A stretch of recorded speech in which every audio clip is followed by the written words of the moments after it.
Welcome to ESGX Live, the community for information and education for everything related to sustainability, where our ambition is that through the discussions we have and the questions which you can answer, you can ask as well as us, we can stimulate collaboration and action.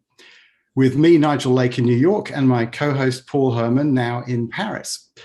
Today, we are going to take you on a global tour of everything around electric vehicles. And of course, it's hard to talk about electric vehicles without thinking about hydrogen as a form of storage and as an alternative power source. And it's hard to think about any of this without really tackling some of the questions about power storage on the grid and elsewhere.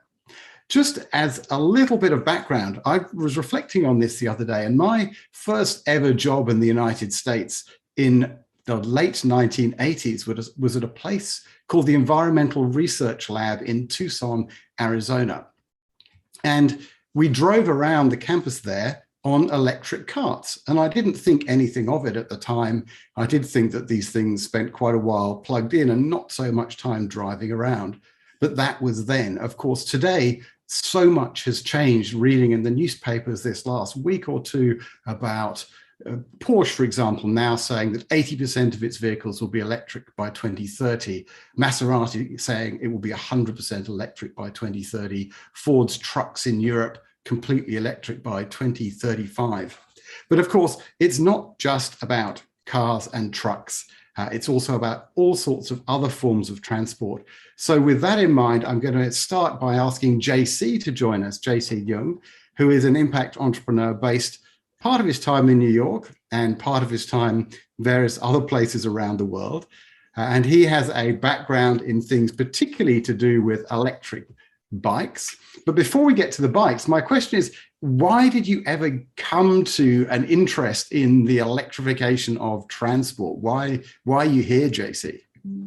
Thanks for having me, Nigel. Well, as you know, sustainability is a journey. And what mine started with my personal journey, as an entrepreneur, understanding things of the world, and as well as a traveler. I think you have a few pictures of a trip I did in 2014. I spent roughly 10 months in South America, driving from Colombia down to Argentina and on the West Coast. And my goal was to discover the continent, meet as well a lot of entrepreneurs, because I was very interested in the level of innovation in South America. And I took my preferred means of motion, which is a motorcycle. And as I was doing that, obviously, more and more, it's a journey which goes within, and we start to realize things of the world. And while I had heard about climate change a lot, it became clear to me that more and more you could see some physical expression of climate change, and as well impact on people.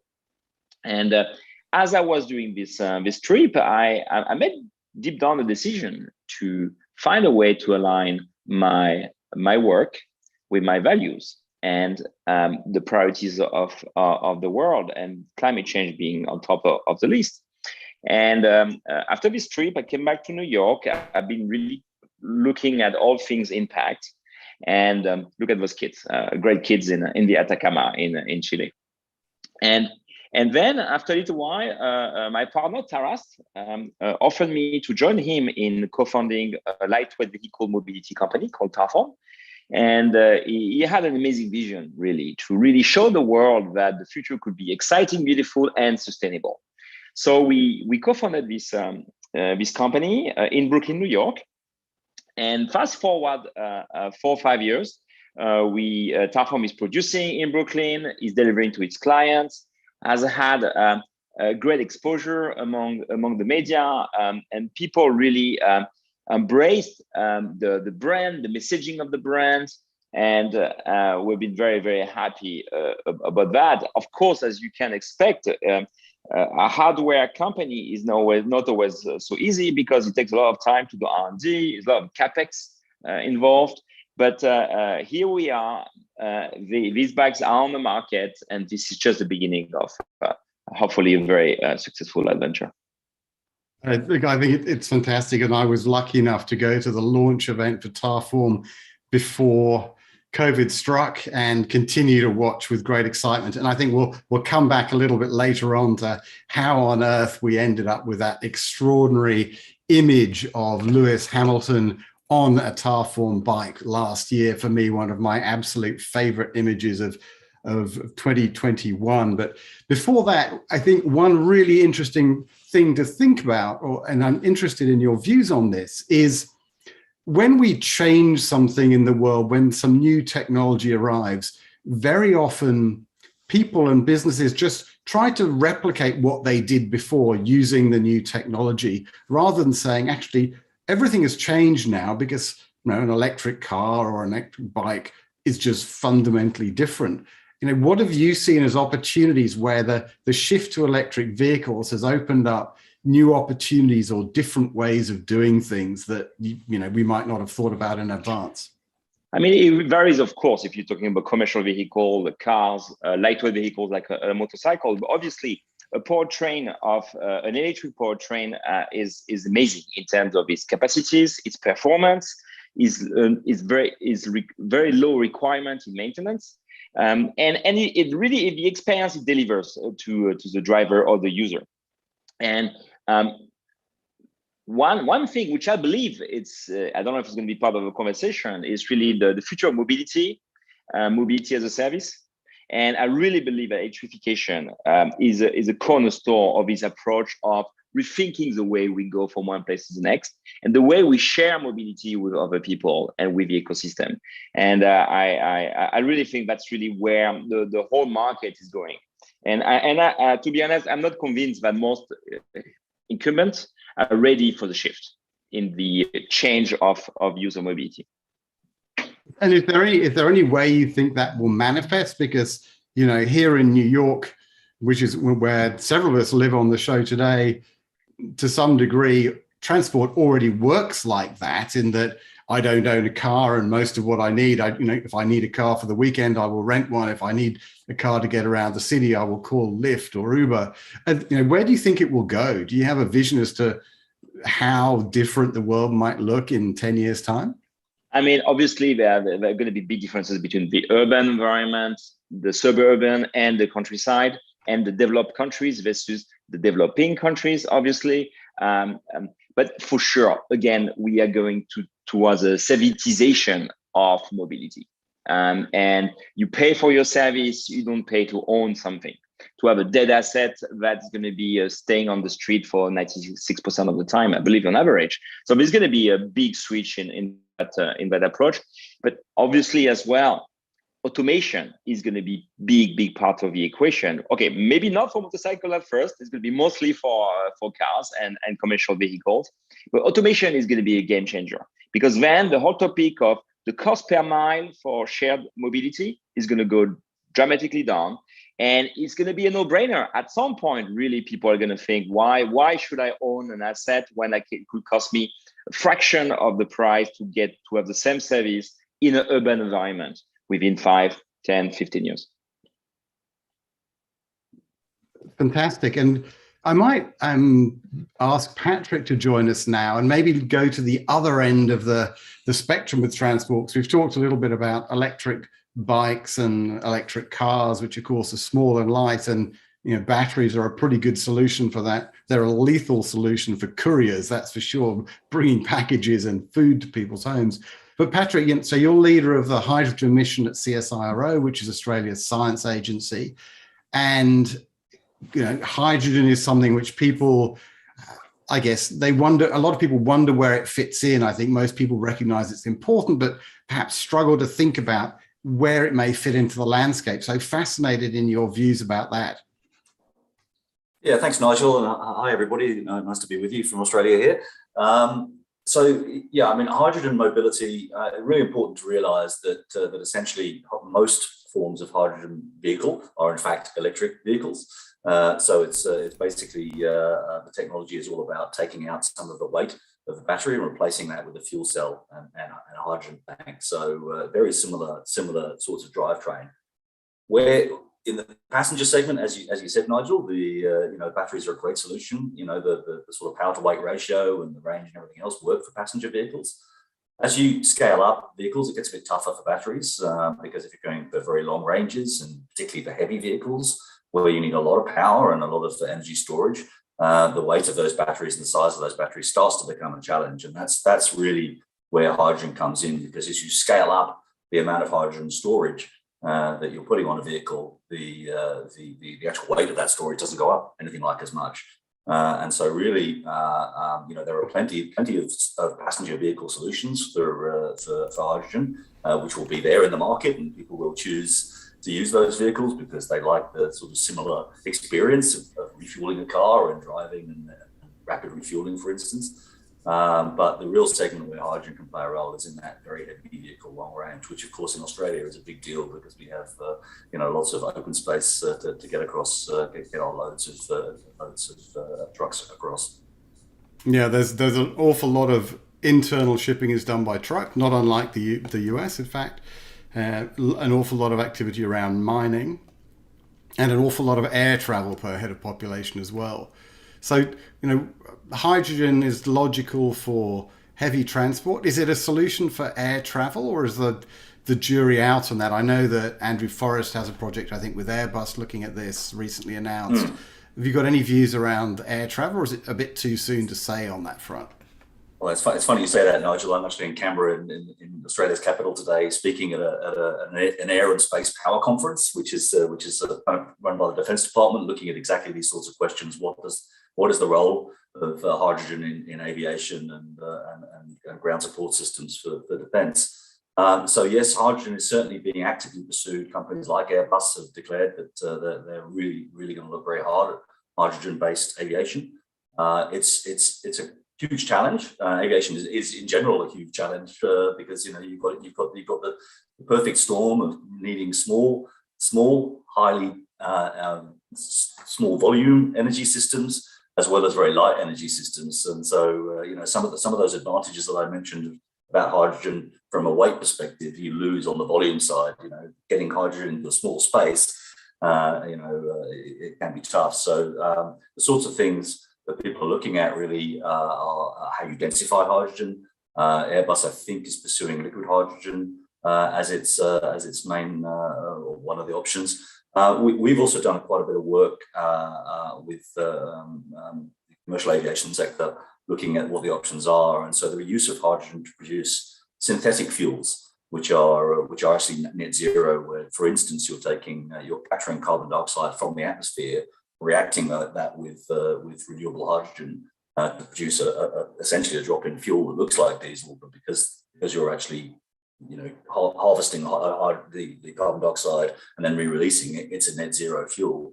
That looks like a pretty good solution. There's technology to do that already. Yes, and David Leggett in the chat has just asked the question, doesn't the production of hydrogen involve creation of carbon emissions? And the answer to that, of course, is it does depend how the hydrogen is made, which is why every time I talk about hydrogen, I try to make sure the word green goes in front of it, because if it's not green, then it's not necessarily a brilliant solution. Yeah, I mean, I actually don't like the colours because they mask a lot of complexity. The colours, it's not a binary I guess choice. So, for instance, in Australia, there's a lot of work going on in government to look at the emissions thresholds for different production pathways. So essentially, companies and governments can choose the level of CO2 emissions that they're prepared to accept. Ideally, yes, absolutely, getting to complete zero emissions is the goal. But that's actually very tough because the amount of renewable energy that's required to produce hydrogen at the sort of scale we're talking about here in Australia, for instance, for an export industry, is simply gigantic, and it's going to take a little while to implement. So we're looking in Australia. There's a sort of a dual track pathway looking at fossil fuel based hydrogen, but with some form of emissions abatement, very very front and center of whatever that technology looks like. Yeah, and I think one more question, and then after that, I'm going to bring Gabe in as well. And that is in the roadmap which CSIRO has put out for hydrogen, there is this great chart which is talking about how the cost of hydrogen per kilogram may evolve over time. And of course, the other thing in the back of our minds, as you were saying before, is this question around energy density. And for anyone that had 15 minutes as to how far we would get through this discussion before saying energy density, there we are. It would be maybe great if you could just explain a little bit what this shows, because I think it's a really useful way to think about the journey ahead. Yeah, sure, Nigel. Thanks. And yeah, it is. We worked hard on this graphic back in 2018 when we did see Australia's National Hydrogen Roadmap. So what this is essentially a graph of applications for hydrogen set against where we thought the cost of hydrogen, cost of just the production of hydrogen might get. And essentially looked at all the different applications that hydrogen can be used in, which are many, and you can see them all there, to try and work out where hydrogen could be most competitive and in what timescale. And so really, I guess the key message from this graphic is there's not a single price for hydrogen. It actually depends very much on the application you're going to be using the hydrogen in. And so what the graph shows that in the near term, in the first half of this decade, there are applications which are towards the top left of this graphic, which are most favorable for hydrogen to displace the incumbent fuel. And that's because the incumbent fuels in these applications are expensive relative to others. So things like petrol and diesel are the incumbent fuels for mobility. They're relatively expensive fuels. And so hydrogen, because it's still coming down in cost and still relatively expensive, can be competitive in these applications, mobility applications in particular, more effectively sooner. So essentially the low-hanging fruit for hydrogen, as has been recognized for many years, is really in the mobility sector, and particularly in the heavy mobility sector where there's some clear differentiation.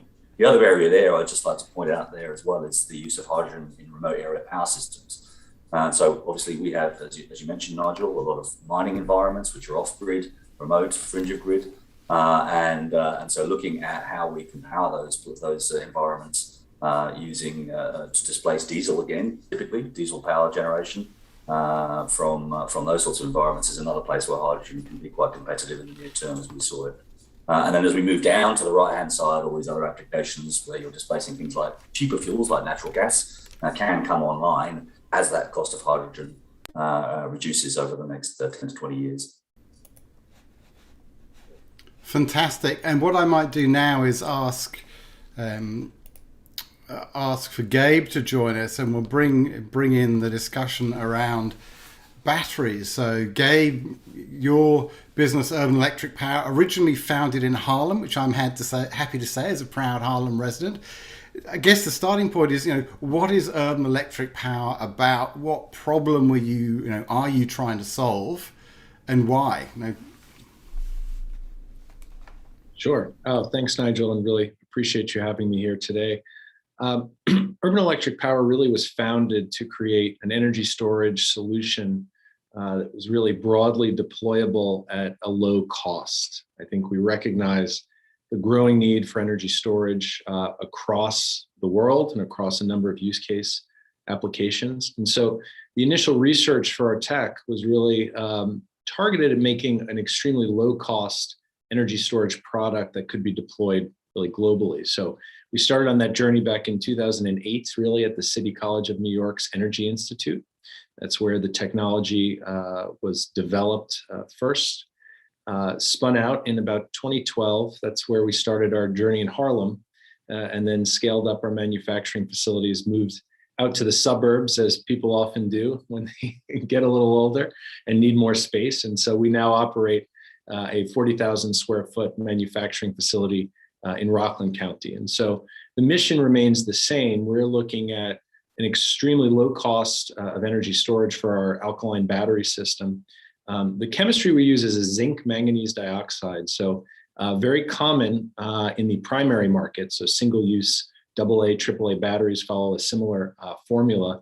We've made that rechargeable and sort of scalable, larger formats, and really designed for kind of a variety of kind of grid related applications.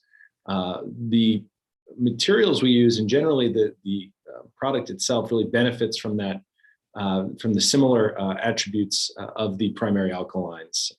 It's fire safe, it's earth abundant, so that helps us really keep the cost low. And find a number of places to put the product. So we continue to follow that mission, and we have a number of projects going on now to help meet that need. Fantastic. And I was chatting with one of your colleagues last week who was in the throes of commissioning a major new battery, and it hadn't quite finished at that time. So, tell me about that. And this was on, I think, in San Diego, and my understanding is it's now all working because there's a photograph of it. But can you tell us about this project? Gladly, yes. It was a labor of love, as one might call it. So, as anyone, and JC probably similarly in a hardware startup situation, you can relate. These sort of first projects, really, you do everything you can to kind of drag it kicking and screaming across the finish line. But a lot of legwork, a lot of elbow grease, but the outcome was positive. This is actually a power backup system at the San Diego Supercomputer Center. So it's backing up the data center there. It's replacing lead acid, which I'll also mention is really a kind of a founding principle of the companies. How do we get lead acid batteries out of the environment? How do we take them out of commission, really, to avoid, and especially in many parts of the world, the poisoning, the kind of the improper disposal of lead, which often makes itself into the secondary market. So this is a way we can really one for one easily displace lead products that are still quite prevalent today in the market. So how much lead was removed, do you happen to know, from that facility? It's a great question. I'll have to take a look. I thought it was in the order of about 20,000 tons, quite a bit for this one project. It was, Anne-Marie mentioned a number and it was so large I couldn't hold it in my head, but it was a lot. Because presumably the supercomputer center needs to have substantial resilience in the event that power goes down. That's absolutely right, and these are heavy materials. So these lead batteries are not that light, and a big part of that is the lead itself. So it adds up. It's Nigel. Yeah, go ahead. I find it's all interesting because we see, it's all different kind of battery storage. Hydrogen is coming to the play, mobility. I mean, another use case I've seen from my friends from UES, here based in Long Island as well, who are doing repowering of commercial vehicles and go from an ICE engine to an electric engine for commercial vehicles. And while I agree that hydrogen, for example, could be very suitable for long distance trucks, for example. But when you think of a UPS van, when you think of a school bus, which they go 50 miles a day, 100 miles a day, you think that repowering an existing fleet to electric might be sometimes a better approach because you don't need a long range, because you can go back every day with your fleet and recharge your vehicle. And which is, by the way, a sad note, it makes so much sense sometimes because a school bus can be around for 30 years versus a personal car is going to be 12 years. And so it does make sense to repower and change just the powertrain to electric. And it's going to lower your cost of operation by 80%. And after grants, like in New York, maybe it's going to cost you 20, 30K. While if you wanted to buy a brand new school bus, it might cost you 400K. So it makes a lot of sense. But just to finish on that, so that, for example, is a better use of electric versus hydrogen. And then you look at the battery themselves. Instead of using lithium ion as we do on a motorcycle because we need high density, they are using LFPs, so phosphate. And because the need for density is less, you have a bigger vehicle, so you don't really care to have a bigger batteries. And as well, those LFPs are way more affordable and easier to source. So you see there again, it's a different use case, but one has to mix a bit the technologies based on the how you're going to use the vehicle. Yeah, it's a great point, JC. And I was just looking at some of the questions coming through in the chat here, and there was one for Gabe around affordability of this battery versus, it's and compared to Tesla Powerwall, it's obviously a relatively small scale product. Interested in how it compares. Obviously, Tesla has much bigger solutions as well. Can you comment on the kind of cost competitiveness, how you're positioned? Sure, great question, and something I think we focus very heavily on. We know in this market we have to be very cost competitive in order to just get our foot in the door, and so we are trying to position the ohm at roughly about half the cost of what a Tesla Powerwall would be for a similar unit. I say similar because, and this is somewhat to JC's point, the use cases, at least as we are presenting them, are not entirely the same. In our view, right, when we speak with homeowners, what they really want with a Tesla Powerwall, in most cases, at least in our neck of the woods, is power backup. They want resilience in the case of an outage. And if they can use their solar, which they already have on their home, which in most cases will be unusable in the case of a power outage, they'd like to be able to island and sort of microgrid if possible, so they can have an extended power during a longer outage. We're designed very nicely for that because we are really focused on getting a lot of energy out of the battery, in some ways at the expense of cycle life. We're not trying to cycle the battery every day, thousands and thousands of cycles for energy arbitrage, for other sort of time of use perhaps shifting in order to make the battery kind of cash flow positive. That's really not our goal. So we're therefore able to really downsize the battery and make it really within the same footprint, still give you the capacity in those power outage situations, but not necessarily have to be used every day. And I think in some ways, the Powerwall is almost fundamentally oversized for what it needs to do. You don't necessarily need that level of energy density or power to power many of the homes we've spoken to. So in some ways, it's not really the perfect fit. I think we offer that in the own product. That's really fascinating, thank you, and a really good explanation. And maybe a neat segue to one of the other questions in here, I think probably for you, Patrick, was just the physical size of hydrogen power systems compared with other options. And because we've effectively got this thing around energy density and cost and physical constraints, I think that'd be a useful thing to chat about a bit. Yeah, absolutely. So I was just answering a question there around the the size of the battery that's in a hydrogen vehicle versus a Tesla, and it's about it's less than a factor of 10 smaller because you have this hydrogen drivetrain at the front of the system and storage. The big challenge, as I think I've alluded to, particularly in the passenger vehicle side of things for hydrogen, is the size of the tanks that you have to put into the vehicle. So, a typical hydrogen car, made by the likes of Toyota or Hyundai, it has around about 150 liters of hydrogen tank. That hydrogen is in the form of highly compressed, about 700 bar. So the tanks that you actually put the hydrogen in are extremely strong, and so you actually get about 100 kilos of weight just from the tank. The fuel itself doesn't actually weigh anything hardly at all, but the tanks themselves weigh quite a bit, but still a lot smaller than a battery in the battery vehicle, obviously. But yeah, cramming that 150 liters of hydrogen into a passenger vehicle body to give you the 700 odd kilometer range that some of these cars now have is a feat of engineering, let's say. It's quite good to see in the flesh.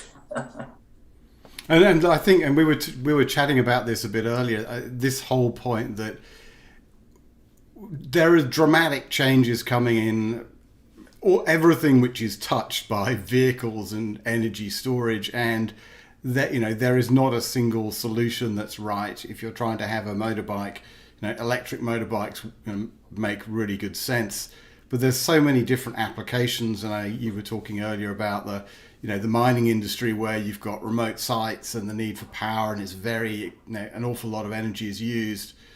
I think, again, how have you thought about that? And then what are the kind of practical challenges around trying to figure out what technologies should be commercialized where and when? Look, I would just echo what JC said very eloquently. It's all about the use case. What is the use case of the technology that you want? So if you want a passenger vehicle that has a very high duty cycle that doesn't have downtime in charging, or a logistics vehicle, for instance, the same sort of scenario where you want to sweat those assets, you really want to have those vehicles running all the time, then you want fast refueling. And so that's where hydrogen can play a role as well. But if as most of us are happy to drive your car to work and then charge it overnight, absolutely it is the way to go. So it's all about the use case. And actually there is another very important factor which often gets forgotten in the choice of passenger vehicles in particular, which is why do you choose the vehicle you drive? It's about taste. It's about cost. It's about color. It's a whole range of other factors that don't relate to the technology at all, largely. So yeah, it's all about what people want, really.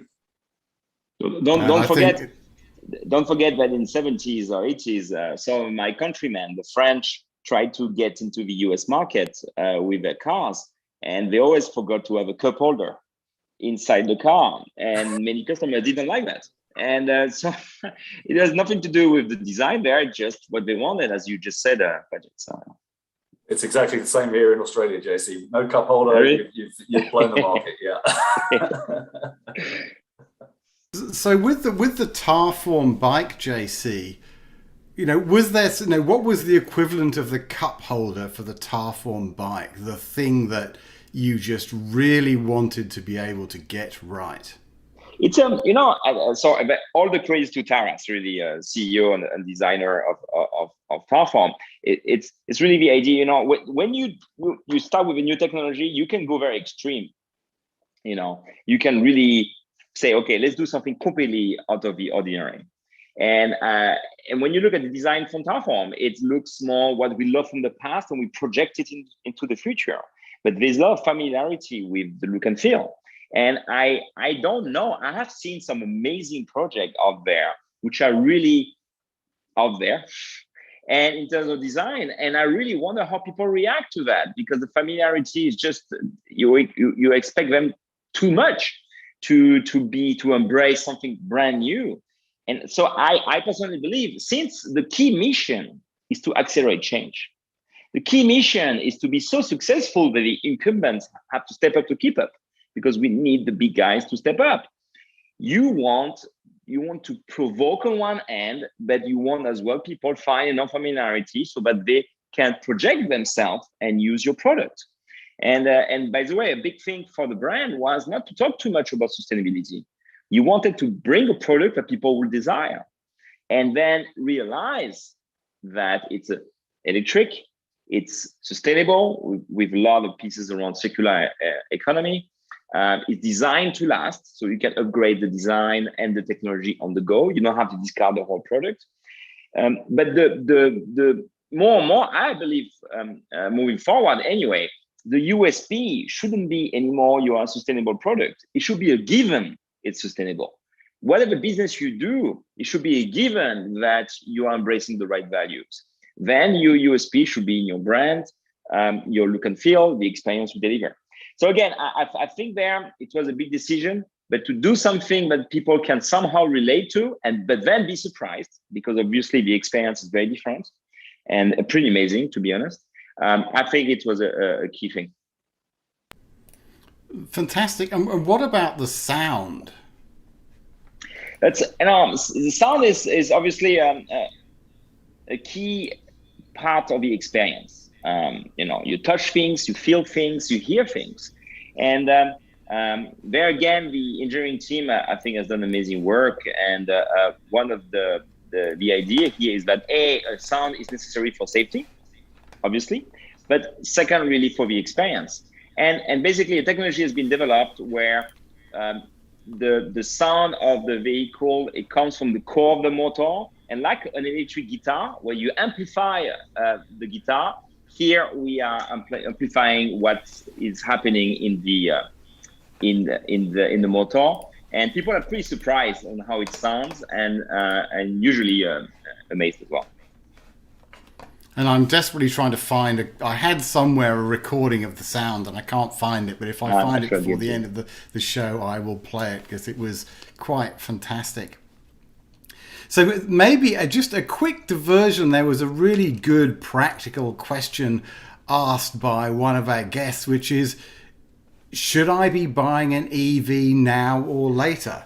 We have a Tesla Y and a VW on order in order to hedge our bets. What should people do? Is now the time to buy EVs? Should people be waiting?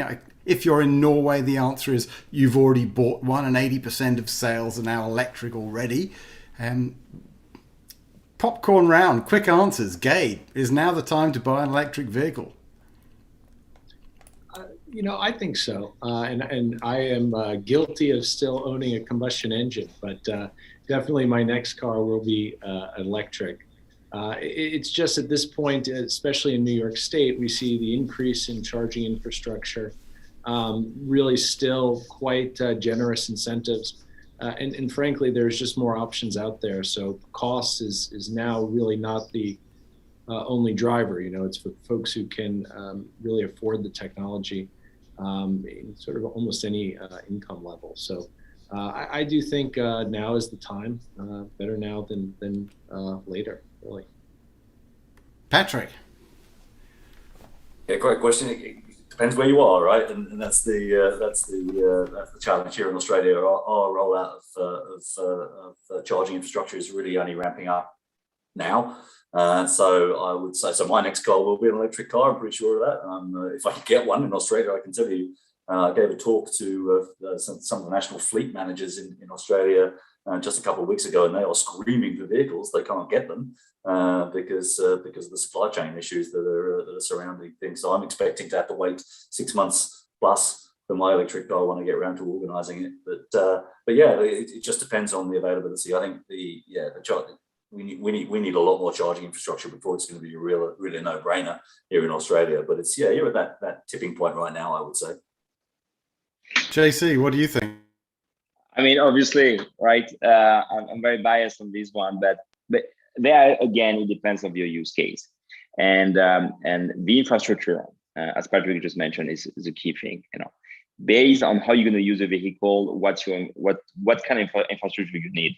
Most people are going to charge at home because most use cases actually you do 50 miles a day and you come back home. So the range anxiety is a bit of a myth for, I would say, 80% of the cases.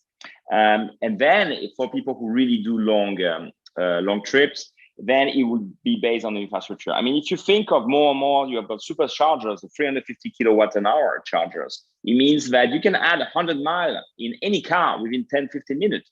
Who doesn't need a break for a coffee or whatever it is every an hour or 2 hours? Everybody needs that. So I really think this myth on range anxiety now is being debunked more and more. And talking about the US, most families have 2 or 3 cars. Having one of them being electric makes total sense. And to finish with one point, what is the resale value of your vehicle? If you own a vehicle, you buy it new now.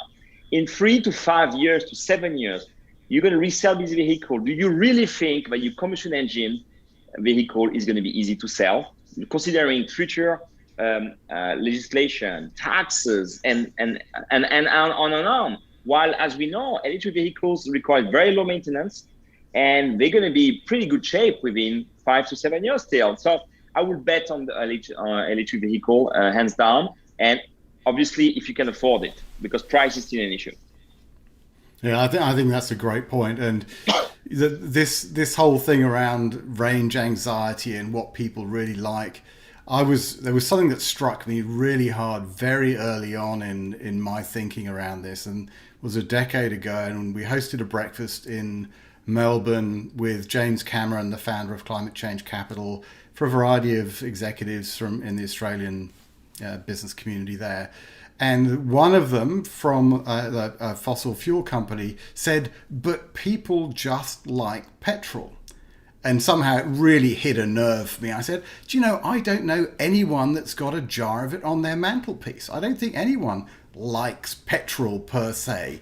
And this whole thing, do you really want to go to a gas station and fill your car with gas versus just plugging in once a week at home, if you happen to live in a house where you can do that. So I think it's really interesting.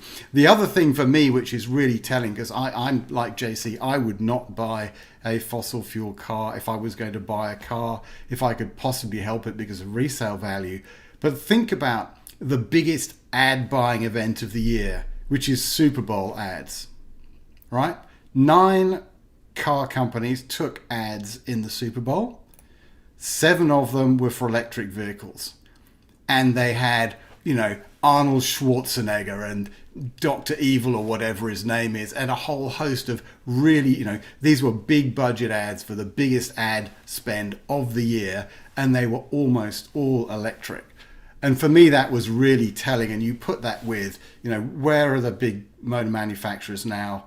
Most of the, if not all of the top 10, I think, are committed to significant electrification of their fleets by 2030, some to complete electrification of their car fleets by that time. And there's one thing do they really want to run dual platforms for all those models for the next 7 or 8 years? No. The moment they can start taking the fossil fuel platforms out because the volumes are there, they will, because that will just be simpler economics and better economics for them. And so for me, I was really struck by the thing, Nigel, choices here. If I may just add, the issue I see particularly in the US is the go-to-market for the existing brands. You have your dealerships, you have to go through them, you can't do D2C. And unless you are smart like Volvo, you have Polestar on the side and you can go direct to a consumer approach. It's very tough to not work with your dealers. And the problem of the dealers is that they mostly make money on maintenance and spare parts. And there again, electrification means you have much less needs for fixing your vehicle. You should never see your garage and your repairman at least 90% less than you used to. So the economics are going to change a lot, and that's a big issue because when you're a Tesla, you can go direct to consumer because you are native in that model. When you're a BMW or Volkswagen, how do you do that? Especially in America, that's going to be a big challenge. Yeah, and I think one thing I'm going to come to Gabe and Patrick on now is, so it's easy to love electric vehicles, as I think we all do. And there have been some people that have said, well, look, the grid will struggle to cope. And the simple answer to that is, well, if your car's being charged overnight when power demand is low, that shouldn't really be a grid problem. But then, and Gabe, you may want to comment on this, but if a whole bunch of people turn up at a supercharger station and want to plug their vehicles in, how does that work? Where are there challenges in the network and how are we going to solve those? Well, certainly network infrastructure is a vital piece of this. And I mentioned we are seeing more in New York State, though still, I think, far from what we'd really like it to be. They're not as common as, let's say, a petrol gas station. I hear what you're saying that, from the night charging standpoint, there may not be quite the same demand issue. In fact, there can be synergies using the batteries as well as demand sinks or being able to be used for grid support services. I think the challenge the grid is facing in the coming years is somewhat multifaceted. You not only have this increase in EVs, which is certainly going to have to be addressed, but generally an increase in electrification. New York City has passed a local law that all buildings shall be fully electric by somewhere in the order of 2026 or 2027. So you have a dramatic demand there. Increase in grid scale renewable energy, generally degradation and aging of grid infrastructure across distribution transmission lines, as well as the increase in climate-related extreme weather events that are knocking out large portions of the grid in California and Texas. I think what the grid is most worried about is just the general instability, the lack of really reserves that they have, and frankly, an environment and a universe that's just moving far faster than I think they are equipped to handle. And so it is coming to some pretty challenging days with decisions that have to be made on how you shore up this infrastructure. And I think the creativity around it has to be there. So things like vehicle to grid charging, energy storage, load banks that can be used at supercharger stations, in remote locations where you might not have grid capacity at that level, service at that level. There are ways to kind of navigate this rapidly changing environment, but it's going to need to be done because the strains are real. And I think grid operators and utilities are extremely nervous with good reason. And just whilst we're there, it's probably a good point to mention electrification of buildings is something we're going to look at in great depth next week on the ESGX Live in combination with our regular Green Jobs episode. And a spoiler around this discussion, there are some really interesting and difficult issues related to diversity, equity, and inclusion. And so we have the head of sustainability from the city of Berkeley, California, joining us. And one of the practical challenges in a number of locations is if you take the decision that you want to electrify everything, and then you say, well, where are the most cost-effective places to do the electrification? You can end up focusing on the areas that have historically been better maintained already, which often is very much skewed to wealthier, whiter suburbs, and thereby creating yet more inequity through that transition. So it's a slippery issue. I've no idea what the right answer is other than that you need to have it front and center in your planning. But that's something we're going to come to next week, which should be, I think, really eye-opening. And Patrick, to you as well on this question of challenge, where are the big challenges and bottlenecks in the infrastructure we use today? And I'll put that very openly, so not just about power infrastructure, perhaps. What are the big challenges we've got to address? Yeah, well, I mean, this issue of grid transition is paramount. The focus, the big focus of our energy business unit in CSRO is looking at how we transform the grid and how we build in the sorts of loads and demands and inertia that's required to allow that grid to keep functioning in a way that it was never designed to. I guess the rollout of vehicle charging infrastructure is just one small part of that whole story. As we electrify our industry, as we electrify everything else, it's a huge challenge. I think from my perspective, the key question here is, what does energy storage beyond batteries, longer term energy storage, really look like?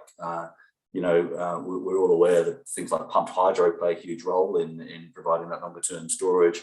We're increasingly thinking about how hydrogen can play a role in that as well through things like underground hydrogen storage, because of course hydrogen, if you can store it for a long time, you can use it whenever you need it. So energy storage is absolutely critical, and then how you move that energy around, as I say, in the grid is very important.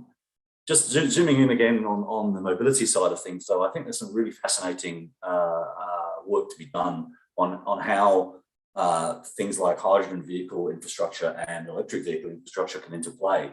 So you can imagine a situation where you have, one of Gabe's large batteries sitting at a service station, and you charge that, you discharge that when you need it. But then if you want to generate some extra power, you actually use a hydrogen feed into a fuel cell to actually generate the power to recharge that battery at another time when you might have some spare electricity. So I think the interplay between these systems, the integration of these systems in things like refueling stations, charging stations, as they will be, it's going to be quite interesting to watch.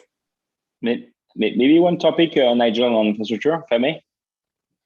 Go ahead, JC. I'm a bit of a techno optimist, but then you see how technology is evolving. You look at companies like Sonos in Germany, where they have solar panels integrated in the paint of the car.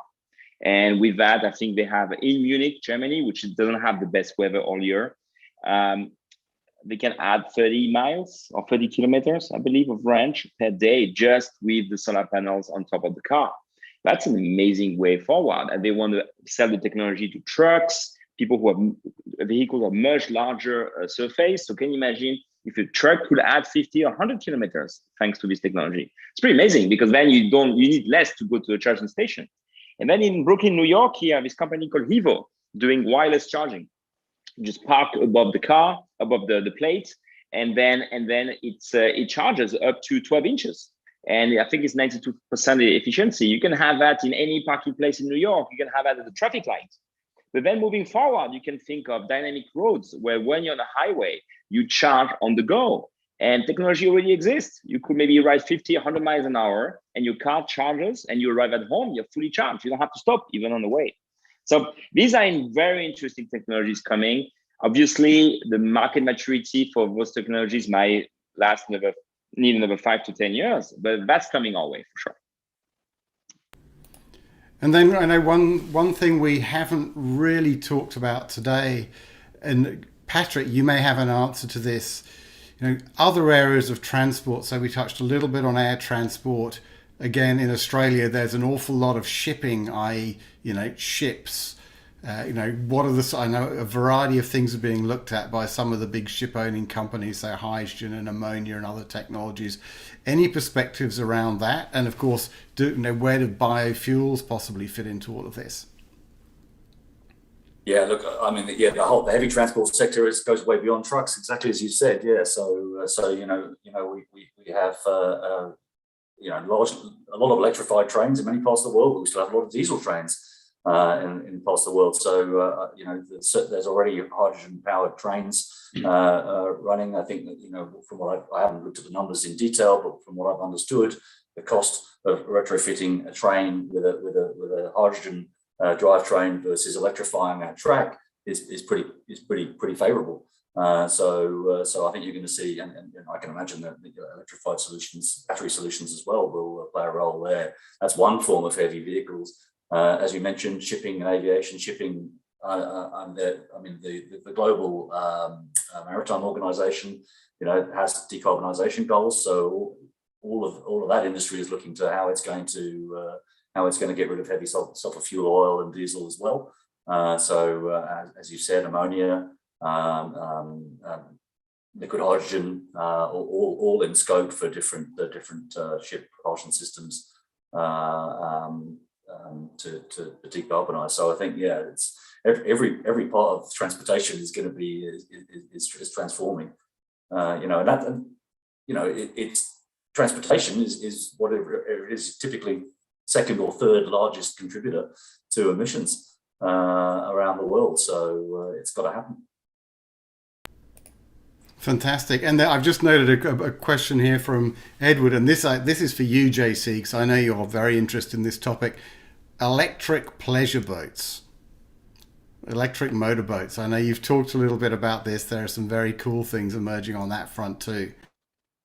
Yeah, I mean, it's one of the segments where the least has been done. And I was telling you about my friends from ESGX in Sweden, doing these 24-foot boats, electric boats, with a range, I believe, of 100 nautical miles. And that's coming for sure. I mean, this is really well on its way. They're coming into the US market. Maybe they're listening today, I don't know. But they have coming with an amazing brand, amazing design, and really showing that for a lot of use cases, those electric boats make a lot of sense. Just to add to Patrick's approach on logistics and shipping, I came across this project the other day of, exactly, that's ESGX. Amazing, made in Sweden. It's really amazing boat. So they have some in display in Florida as well. And I came across this project of a 7,000 car shipping boat being built with, and 80% is going to be by wind. The mean of transportation is going to be the wind, with big, rigid sails to really bring cars. I don't remember if it was from Europe to the US, or from Asia to Europe. But you see more and more amazing projects of $50, $100 million to use hydrogen, electric, or even the wind in shipping. It's pretty exciting. And Nigel, can I just? There was a question you just spoke about a bit earlier about people loving petrol engines, right? I wonder how long that's going to last. Because I must admit, having driven fuel cell vehicles and electric vehicles, it doesn't take me long to realise actually things like the quietness. And I was thinking about the boating example there, right? How many times have you sat on a boat with the outboard engine going, deafened by the end of your trip? It's these sorts of factors. I think people will change faster than you imagine because it's a more comfortable way to travel. I think. Yeah, absolutely. And I think, anybody that's had a ride in a Tesla, so long as they weren't scared witless by the acceleration, it's just, Tesla did a very good job of understanding that this had to be sold emotionally, and that they needed to make the original car better than everything else on any measure you could possibly look at. So whether you want, whether it was form or functional safety or whatever, it just had to work well. And I think there's so many examples where this is true, where you become to understand that actually it opens up a range of possibilities, because these vehicles are just better in so many different ways. We were talking earlier about the cost of maintenance, and I've seen all sorts of articles by people who are just shocked at how little maintenance there is on their Tesla, because there just aren't many moving parts, and even the brake pads don't get used that much because you've got regenerative braking, which is, not using friction to suck up all the energy. So it's quite fascinating. So and we're heading towards the top of the hour now, so almost time to finish. I think just to wrap up, perhaps a question to each of you very quickly. What's one thing that you're really looking for in the year ahead as a really significant and exciting development? Who wants to go first? JC, you've got a big smile. You look like you've got one in mind. I mean, it's not really for the next year, but I really hope there's going to be a global awakening for this need to exponential growth. We had the bottom of the curve, the S curve, and now more and more people are going to realize in their day-to-day life there's going to be amazing opportunities to do things more sustainably without a huge green premium, like Bill Gates called it. And we need to talk more and more about it. We need to be all evangelists about the solutions. Why? Because we need to act. Time is running out. We have 10 years to stay on this 1.5 degree trajectory, and it's going to require everybody. So that's really the key thing I'm excited about, is that more and more things are coming to market maturity. We're going to be able to embrace them as consumers or business owners, and we have to evangelize as much as possible, because only together we can save the planet. Fantastic. And how on earth did Lewis Hamilton end up on that bike? Well, trade secret. Fair enough. It was an amazing image. Patrick, what about you? What's one thing you're looking for in the year ahead?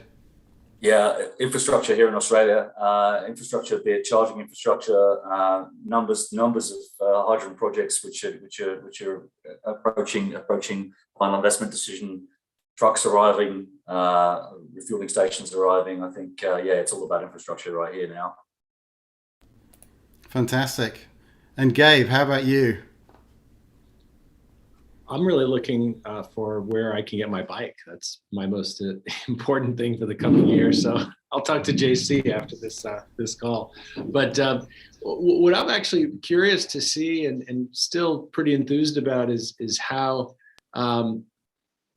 how the investment community is going to continue to support some of these initiatives. It's been certainly from energy storage, I can speak, has been quite an active market, a lot of investments being made, a lot of money really being poured into different technologies to help scale. And I'm hopeful that trend continues. I think it actually has really kind of galvanized a lot of new companies, a lot of new ideas, certainly helped folks like us continue to grow. And so hopefully we see a lot of that continue, in the coming years. As JC pointed out, there's not much time left, and it really is going to take, as they say, sort of a wartime effort to really fund these projects, to bring them to commercialization and help them scale.